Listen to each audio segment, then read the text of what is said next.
Salom do'stlar. Bugungi videoda biz spirtli ichimliklar va antibiotiklar birgalikda organizmga tushib qolsa, qanday salbiy oqibatlarga olib kelishi haqida gaplashamiz. Demak, videoni boshladik.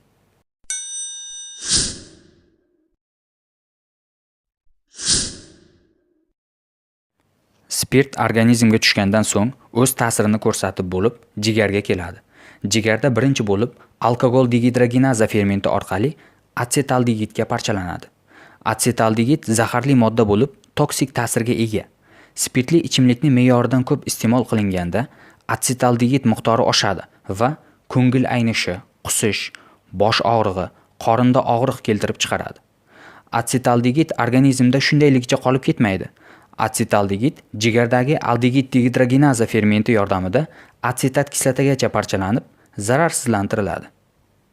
Bir qancha dori vositalar, shu jumladan ko'pchilik antibiotiklar, sulfonil mochevina preparatlari, disulfiram guruhidagi dorilar aldegid dehidrogenaza fermentini bloklashi natijasida organizmga tushgan spirt asetaldegid ko'rinishida to'planib qoladi va organizmda spirtning toksik ta'siri bir necha baravar kuchayadi.